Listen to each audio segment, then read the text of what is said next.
Hey guys, welcome to SM Rao YouTube channel. ಇವತ್ತಿನ ವಿಡಿಯೋದಲ್ಲಿ ನಾನು ಏನಪ್ಪ ತಿಳಿಸ್ಕೊಡ್ತೀನಿ ಅಂತಂದರೆ, ಸೊ ನಿಮಗೆ ಒಂದು ಪ್ರೈವೇಟ್ ಜೆಟ್ ಅಂತಂದರೆ ಎಲ್ರಿಗೂ ಗೊತ್ತಿರುತ್ತೆ. ಸೊ ಯಾರು ಗೊತ್ತಿರಲ್ಲ ಏನಪ್ಪ ಪ್ರೈವೇಟ್ ಜೆಟ್ಟು.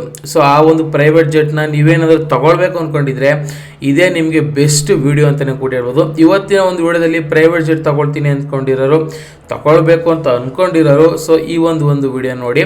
ಸೊ ಒಂದು ಪ್ರೈವೇಟ್ ಜೆಟ್ನ ನೀವು ಮೇಂಟೈನ್ ಮಾಡ್ತೀನಿ ಅಂತಂದರೆ ಮಂತ್ಲಿ ಕಾಸ್ಟ್ ಎಷ್ಟಾಗುತ್ತೆ, ಮತ್ತು ಆ ಪ್ರೈವೇಟ್ ಜೆಟ್ ಸ್ಟಾರ್ಟಿಂಗಿಂದ ಅಲ್ಟ್ರಾ ರೇಂಜಿಗೆ ನೀವು ಒಂದು ಪ್ರೈವೇಟ್ ಜೆಟ್ನ ನೋಡ್ತಾ ಇದ್ದೀರಿ ಅಂತಂದರೆ ಬೆಸ್ಟು ಪ್ರೈಸ್ ಯಾವ ರೇಂಜಿಗೆ ಇರುತ್ತೆ ಮತ್ತು ಯಾವ ಬ್ರ್ಯಾಂಡಲ್ಲಿ ಇರುತ್ತೆ, ಸೊ ಮಿಡ್ ರೇಂಜಿಂದ ಹೈ ರೇಂಜು. ಸೊ ಈ ಒಂದು ವಿಡಿಯೋದಲ್ಲಿ ಕಂಪ್ಲೀಟಾಗಿ ತಿಳಿಸ್ಕೊಡ್ತೀನಿ. ಈ ಒಂದು ವಿಡಿಯೋ ಎಲ್ಲೂ ಸ್ಕಿಪ್ ಮಾಡಿಬಿಡಿ. ವಿಡಿಯೋ ಹೊಸಬ್ರು ಏನಾದರೂ ನೋಡ್ತಾ ಇದ್ದಾರೆ ವಿಡಿಯೋ ಫುಲ್ ನೋಡಿ. ವಿಡಿಯೋ ಏನಾದರೂ ಇನ್ಫಾರ್ಮೇಷನ್ ಅನಿಸ್ತು ಅಂತಂದರೆ ಸೊ ಸಬ್ಸ್ಕ್ರೈಬ್ ಮಾಡಿ. ಸೊ ವಿಡಿಯೋ ಸ್ಟಾರ್ಟ್ ಮಾಡೋಣ. ಸೊ ಮೊದಲನೇದಾಗಿ ನಾನು ತಿಳಿಸ್ಕೊಡ್ಬೇಕು ಅಂತಂದರೆ, ಸೊ ಪ್ರೈವೇಟ್ ಜೆಟ್ ಅಂದ ತಕ್ಷಣ ಅಂದರೆ ನಿಮ್ಮ ತಲೆಯಲ್ಲಿ ಬರೋದಂಥದ್ದು ಒಂದು ಓನಾಗಿ ಒಂದು ಪ್ರೈವೇಟ್ ಜೆಟ್ ಇರುತ್ತೆ ಅಂತ. ಸೊ ಪ್ರೈವೇಟ್ ಜೆಟ್ ನಿಮಗೆ ಪ್ರೈಸ್ ಎಷ್ಟಿರ್ಬೋದು, ಅರೌಂಡ್ ನೀವು ಅಂದ್ಕೊಂಡಿರ್ಬೋದು 50 ಕೋಟಿ, 500 ಕೋಟಿ, ಸೊ 1500 ಕೋಟಿ ಇದೆ ಅಂತ. ಸೊ ಈ ಒಂದು ವಿಡಿಯೋದಲ್ಲಿ ತಿಳಿಸ್ಕೊಡ್ತೀನಿ ನಾನು. ಸೊ ಮೊದಲನೇದಾಗಿ ಪ್ರೈವೇಟ್ ಜೆಟ್ ಅಂತಂದ್ರೆ ಏನು ಅಂತ ತಿಳಿಸ್ಕೊಡ್ಬಿಡ್ತೀನಿ ನಾನು. ಪ್ರೈವೇಟ್ ಜೆಟ್ ಅಂತಂದ್ರೆ ಏನಿಲ್ಲ, ಇದು ಏರ್ಕ್ರಾಫ್ಟು. ಸೊ ಈ ನಾರ್ಮಲ್ಲಾಗಿ ಓಡಾಡ್ತೀವಲ್ಲ, ಸೊ ಏರೋಪ್ಲೇನ್ಗೂ ಪ್ರೈವೇಟ್ ಜೆಟ್ಗೂ ಡಿಫ್ರೆನ್ಸ್ ಇರೋದು ಒಂದೇ. ಸೊ ಏರ್ಪೋರ್ಟ್ ಒಳಗೆ ನೀವು ಟ್ರಾವೆಲ್ ಮಾಡ್ತೀನಿ ಅಂತಂದರೆ ಸೊ ಅದು ಏನು ಹೇಳ್ತಾರೆ, ಒಂದು ಸಂಸ್ಥೆ ಅಥವಾ ಒಂದು ಫಾರ್ ಎಕ್ಸಾಂಪಲ್ ಹೇಳ್ಬೇಕು ಅಂತಂದ್ರೆ ಈಗ ಇಂಡಿಗೋ. ಸೊ ನೀವು ಫ್ಲೈ ಮಾಡ್ತೀರ ಅಂತಂದರೆ ಬುಕ್ ಮಾಡಬೇಕು, ಮತ್ತು ಟ್ರಾವೆಲಿಂಗ್ ಫಸ್ಟೇ ಬುಕ್ ಮಾಡಬೇಕು ಅಡ್ವಾನ್ಸು. ನೆಕ್ಸ್ಟು ನೀವು ಅಲ್ಲೇನು ಟೈಮಿಂಗ್ಸ್ ಇರುತ್ತೆ ಆ ಟೈಮಿಂಗ್ಸ್ ನೀವು ಹೋಗಬೇಕು. ಸೊ ಅಲ್ಲಿ ನಿಮಗೆ ಪ್ರೈವೇಟ್ ಮತ್ತು ಪ್ರೈವಸಿ ಅನ್ನೋದು ಇರಲ್ಲ.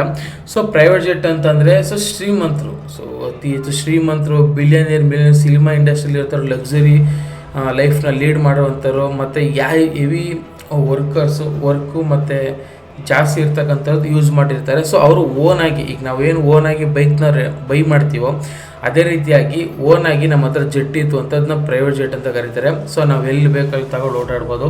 ಅದು ಬಿಟ್ಟರೆ ಇನ್ನೇನಿಲ್ಲ ಪ್ರೈವೇಟ್ ಜೆಟ್ ಅಂದರೆ ಇಷ್ಟೇ. ಸೊ ಈ ಪ್ರೈವೇಟ್ ಜೆಟ್ಟಿಂದ ನಮ್ಗೆ ಏನಪ್ಪ ಬೆನಿಫಿಟ್ಟು ಅಂತಂದರೆ, ಸೊ ನಾವು ವೆಯ್ಟ್ ಮಾಡೋಂಗಿಲ್ಲ. ಸೊ ಏರ್ಪೋರ್ಟಲ್ಲಿ ನೀವು ನೋಡಿರ್ಬೋದು, ಸೊ ಫಸ್ಟೇ ಬುಕ್ ಮಾಡಬೇಕು, ಕೆಲವು ಸಲ ಫ್ಲೈಟ್ ಡಿಲೇ ಆಗುತ್ತೆ. ಸೊ ಈ ಥರ ಚಾನ್ಸಸ್ ಆಗೋಗಿರುತ್ತೆ, ನಾವು ವೆಯ್ಟ್ ಮಾಡೋಂಗಿಲ್ಲ ಫಸ್ಟ್ ಆಫ್ ಆಲ್. ನೆಕ್ಸ್ಟ್ ಎರಡನೇ ಪಾಯಿಂಟ್ ಏನಪ್ಪ ಅಂತಂದರೆ, ನೀವು ಪ್ರೈವೇಟ್ ಜೆಟ್ನ ಅಲ್ಲಿ ನಾರ್ಮಲಾಗಿ ಏನಪ್ಪ ಅಂತಂದರೆ, ಈ ನಾರ್ಮಲಾಗಿ ಏರ್ಪೋರ್ಟ್ಗಳಿಗೆ ಬರ್ತಕ್ಕಂಥ ಒಂದಷ್ಟು ಏರೋಪ್ಲೇನ್ ಏನಿರುತ್ತೆ, ಎಕನಾಮಿ, ಬಿಸ್ನೆಸ್ ಕ್ಲಾಸು, ಸೊ ಈ ಥರ ಒಂದಿರುತ್ತೆ. ಬಟ್ ಪ್ರೈವೇಟ್ ಜೆಟ್ಟಲ್ಲಿ ಆ ಥರ ಇರಲ್ಲ. ಕಂಪ್ಲೀಟ್ ಇಂಟೀರಿಯರ್ ಡಿಸೈನ್ ಏನು ಸೀಟ್ಸು ಮತ್ತು ಏನು ರೂಮ್ಸ್ಗಳೆಲ್ಲ ಇರುತ್ತೆ, ಸೊ ಕಂಪ್ಲೀಟಾಗಿ ಲಕ್ಸುರಿ ಆಗಿರುತ್ತೆ. ಮತ್ತು ಕಾನ್ಫಿಡೆನ್ಷಿಯಲ್ ನಿಮ್ದೇನು ಮೀಟಿಂಗ್ಸ್ ಇದೆಯಾ ಅಥವಾ ಏನಾದರೂ ವರ್ಕಿಂಗ್ ಇದೆ ಅಂತಂದರೆ ಇದು ಆರಾಮಾಗಿ ಯೂಸ್ ಮಾಡ್ಬೋದು. ನೆಕ್ಸ್ಟು ಇನ್ನೇನಪ್ಪ ಅಂತಂದರೆ, ಪ್ರೈವೇಟ್ ಜೆಟ್ಟಿಂದ ನಮಗೆ ಟೈಮ್ ತುಂಬ ಸೇವ್ ಆಗುತ್ತೆ. ನಮ್ಮ ಇಷ್ಟ ಬಂದಾಗೆ ಏನೋ ಒಂದು ಮೀಟಿಂಗ್ ಇತ್ತು, ಇಮಿಡಿಯೇಟ್ ಇತ್ತ ಹೋಗ್ಬೋದು ಬರ್ಬೋದು. ಬಟ್ ಅಂತಂದರೆ ಈ ನಾರ್ಮಲಾಗಿ ಏರ್ಪೋರ್ಟಲ್ಲೋಗಿ ನಾವು ಫ್ಲೈಯಿಂಗ್ ಹೋಗ್ತೀವಿ, ಟ್ರಾವೆಲ್ ಮಾಡ್ತೀವಿ, ನಮ್ಮ ಬಿಸ್ನೆಸ್ ಮೀಟಿಂಗ್ ಅಟೆಂಡ್ ಮಾಡ್ತೀವಿ ಅಂತಂದರೆ ಸ್ವಲ್ಪ ರಿಸ್ಕ್ ಆಗುತ್ತೆ, ಟೈಮ್ ಎಲ್ಲ ವೇಸ್ಟ್ ಆಗುತ್ತೆ. ಸೊ ಪ್ರೈವೇಟ್ ಜೆಟ್ ಇದ್ದರೆ ಈ ಥರ ಇರೋಲ್ಲ. ಸೊ ಅರೌಂಡ್ ನೀವೇನಾದರೂ ಒಂದು ಅಂದರೆ ಹೇಳ್ಬೋದು, ಒಂದು ಸ್ಮಾಲ್ ರೇಂಜಲ್ಲಿ ಏನಾದರೂ ಅಂದರೆ ಈಗ ಹೇಗೆ ಹೇಳೋದು, ಈಗ 100ಅಲ್ಲಿ 25% ರೇಂಜಲ್ಲಿ ಏನಾದರೂ ಒಂದು ಸ್ಮಾಲ್ ರೇಂಜಲ್ಲಿ ಏನಾದರೂ ಪ್ರೈವೇಟ್ ಜೆಟ್ ನೀವು ಬೈ ಮಾಡ್ತೀನಿ ಅಂತ ಅಂದರೆ ಅರೌಂಡ್ ನಿಮಗೆ 40ರಿಂದ 120 ಕೋಟಿ ಆಗುತ್ತೆ ಒಂದು ಪ್ರೈವೇಟ್ ಜೆಟ್ನ ಓನ್ ಮಾಡ್ತೀನಿ ಅಂತ ಅಂದರೆ. ನೀವೇನಾದರೂ ಮಿಡ್ ರೇಂಜಲ್ಲಿ ಏನಾದರೂ ಒಂದು ಪ್ರೈವೇಟ್ ಜೆಟ್ನ ಓನ್ ಮಾಡ್ತೀನಿ ಅಂತಂದರೆ, ನೀವು ತೊಗೊಳ್ತೀನಿ ಅಂತಂದರೆ ನಿಮಗೆ 300ರಿಂದ 400 ಕೋಟಿ ರೂಪಾಯಿ ಖರ್ಚಾಗುತ್ತೆ. ಸೊ ಅಷ್ಟು ನಿಮಗೆ ಬೇಕಾಗುತ್ತೆ ನೀವು ಬೈ ಮಾಡೋಕ್ಕೆ. ನಾನು ಹೇಳ್ತಾ ಇರೋದು ಬೈ ಮಾಡೋಕ್ಕೆ ಮಾತ್ರ, ಪ್ರೈವೇಟ್ ಜೆಟ್ ಬೈ ಮಾಡೋಕ್ಕೆ ಬೇಕಾಗಿರ್ತಕ್ಕಂಥ ಕಾಸ್ಟ್ ಮಾತ್ರ ನಾನು ಹೇಳ್ತಾ ಇರೋದು. ನೀವೇನಾದರೂ ಅಲ್ಟ್ರಾ ಲಕ್ಸುರಿ ಜೆಟ್ನ ನೀವು ಬೈ ಮಾಡಬೇಕು ಅಂತಂದರೆ ನಿಮಗೆ 600ರಿಂದ 1500 ಕೋಟಿ ಪಕ್ಕ ಆಗುತ್ತೆ.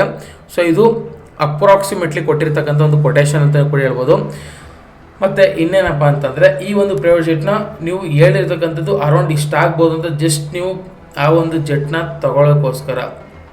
ನೆಕ್ಸ್ಟ್ ಏನಪ್ಪ ಅಂತಂದರೆ, ಅದು ಮಂತ್ಲಿ ಇರ್ತಕ್ಕಂಥ ಒಂದು ಎಕ್ಸ್ಪೆನ್ಸಸ್ನ ಅದು ಸಪ್ರೇಟು. ಸೊ ಅದನ್ನ ನಾನು ಇವಾಗ ಹೇಳ್ತೀನಿ. ಸೊ ಮಂತ್ಲಿ ಏನಪ್ಪ ಎಕ್ಸ್ಪೆನ್ಸಸ್ ಬೀಳುತ್ತೆ ಅಂತಂದರೆ, ನೀವು ಅದಕ್ಕೆ ಫ್ಯೂಯಲ್ ಹಾಕ್ಸ್ಲೇಬೇಕು. ಸೊ ಅದಕ್ಕೆ ಅರೌಂಡ್ ನಿಮಗೆ 1 ಕೋಟಿ ಪ್ಲಸ್ ಏನಪ್ಪ ಅಂತಂದರೆ ನೀವು ಯಾವ ರೀತಿಯಾಗಿ ಯೂಸ್ ಮಾಡ್ತೀರಾ ಅದ್ರ ಮೇಲೆ ಡಿಪೆಂಡು. 1 ಕೋಟಿ ಫಿಕ್ಸ್ ಖರ್ಚಾಗುತ್ತೆ. ನೆಕ್ಸ್ಟು ನೀವು ಆ ಪ್ರೈವೇಟ್ ಜೆಟ್ನ ಇಟ್ಕೊಂಡಿದ್ದೀರಿ ಅಂತಂದರೆ ಆ ಒಂದು ಪ್ರೈವೇಟ್ ಜೆಟ್ನ ಓಡಿಸೋಕೆ ಒಬ್ಬ ಪೈಲಟ್ ಬೇಕಲ್ವಾ.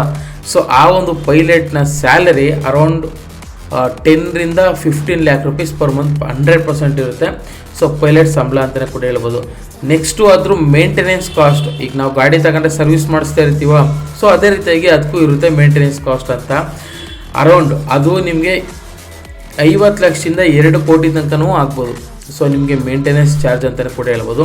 ನೆಕ್ಸ್ಟ್ ಇನ್ನೇನಪ್ಪ ಅಂತಂದರೆ, ಸೊ ನೀವೇನಾದರೂ ಅದು ತೊಗೊಂಡಿರ್ತೀರಾ, ನೆಕ್ಸ್ಟು ಅಲ್ಲಿ ಪಾರ್ಕಿಂಗ್ ವ್ಯವಸ್ಥೆ ಬೇಕೇ ಬೇಕು. ಸೊ ಪಾರ್ಕಿಂಗು ಮತ್ತು ಇನ್ಶೂರೆನ್ಸಿಂದ ನಿಮಗೆ ತಿಂಗಳು ಏನಿಲ್ಲ ಅಂತಂದ್ರೂ ಅದೊಂದು 1 crore ತನಕ ಆರಾಮಾಗಿ ರೀಚ್ ಆಗುತ್ತೆ. ಒಟ್ಟು ಒಂದು ತಿಂಗಳು ಏನಿಲ್ಲ ಅಂತಂದ್ರೂ ನಿಮಗೆ 10 ಕೋಟಿ ರೂಪಾಯಿ, 10ರಿಂದ 12 ಕೋಟಿ ರೂಪಾಯಿ ಅಂತೂ ಬಿದ್ದೇ ಬೀಳುತ್ತೆ. ಸೊ ನಿಮಗೆ ಒಂದು ಪ್ರೈವೇಟ್ ಜೆಟ್ನ ಓನ್ ಮಾಡ್ತೀರಾ ಅಂತಂದರೆ monthly expenses 10 crores fix. Next ನಿಮಗೆ ಇಯರ್ಲಿ ಲೆಕ್ಕ ಹಾಕೊಳ್ತೀನಿ ಅಂತಂದರೆ 100 crores ಅಂತೂ ಪಕ್ಕ ಆಗುತ್ತೆ. 100 and 105 ಮೇಲೆ ಆಗುತ್ತೆ. ನೀವು ಇಯರ್ಲಿ ಲೆಕ್ಕ ಹಾಕೊಳ್ತೀನಿ ಅಂತಂದರೆ ಮಂತ್ಲಿ ಇಯರ್ಲಿ ಎಕ್ಸ್ಪೆನ್ಸಸ್ಸು. ಸೊ ಈ ಒಂದು ವಿಡಿಯೋದಲ್ಲಿ ಏನಪ್ಪ ಅಂತಂದರೆ, ಯಾರು ಜಾಸ್ತಿಯಾಗಿ ಪ್ರೈವೇಟ್ ಜೆಟ್ನ ಯೂಸ್ ಮಾಡ್ತಾರೆ ಅಂತಂದರೆ ಈ ಸಿನಿಮಾ ಇಂಡಸ್ಟ್ರಿಯಲ್ಲಿ ಇರುವಂಥವ್ರು, ಸ್ಪೋರ್ಟ್ಸ್ ಇಂಡಸ್ಟ್ರಿಯಲ್ಲಿ ಇರ್ತಕ್ಕಂಥವ್ರು, ಪೊಲಿಟಿಷಿಯನ್ಸು, ಬಿಸ್ನೆಸ್ ಮೀನ್ಸು, CEO ಮತ್ತು ಈ ರೀತಿಯಾಗಿರ್ತಕ್ಕಂಥದ್ದು ಓನ್ ಮಾಡ್ತಾರೆ ಪ್ರೈವೇಟ್ ಜೆಟ್ನ. ಸೊ ಟೈಮ್ನ ಸೇವ್ ಮಾಡೋದಕ್ಕೆ, ಬಿಸ್ನೆಸ್ಗಳು ಮೀಟಿಂಗ್ ಅಟೆಂಡ್ ಮಾಡಲಿಕ್ಕೆ. ಸೊ ಅವ್ರಿಗೆ ಏನು ಹೇಳ್ತಾರೆ, ಮನಿನೇ time is money, money is time ಅಂತಾರಲ್ಲ, ಅದಕ್ಕೆ ಎಕ್ಸಾಂಪಲ್ಸ್ ಅಂತ ಕೂಡ ಹೇಳ್ಬೋದು.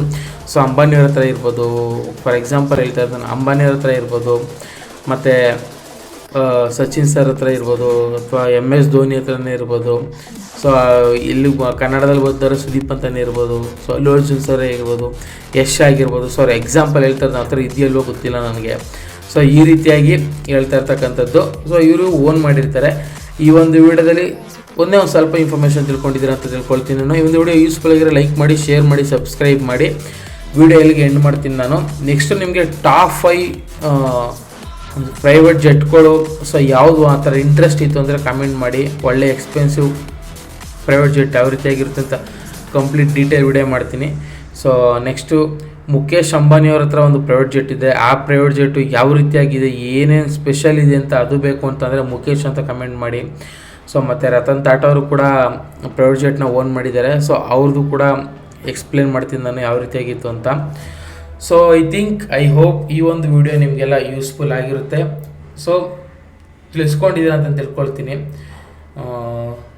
ಒಂದು ವಿಡಿಯೋ ಯೂಸ್ಫುಲ್ ಆಗಿರೋ ದಯವಿಟ್ಟು ಲೈಕ್ ಮಾಡಿ, ಶೇರ್ ಮಾಡಿ, ಸಬ್ಸ್ಕ್ರೈಬ್ ಮಾಡಿ. ಮತ್ತು ಸಿಗೋಣ ಮತ್ತೆ ಮುಂದಿನ ವಿಡಿಯೋದಲ್ಲಿ. ಇದೇ ಥರ ವೀಡಿಯೋಸ್ಗಳಿಗೆ SM Bro ಯೂಟ್ಯೂಬ್ ಚಾನಲ್ನ ಫಾಲೋ ಮಾಡಿ. ಕನ್ನಡ, ಇಂಗ್ಲೀಷ್, ಹಿಂದಿ, ಸೊ ಈ 3 ಭಾಷೆಯಲ್ಲಿ SM Bro YouTube channel run ಆಗ್ತಾಯಿದೆ. ಸೊ ಸಪೋರ್ಟ್ ಮಾಡಿ. That's it. ಸಿಗೋಣ ಮತ್ತೆ ಮುಂದಿನ ವಿಡಿಯೋದಲ್ಲಿ.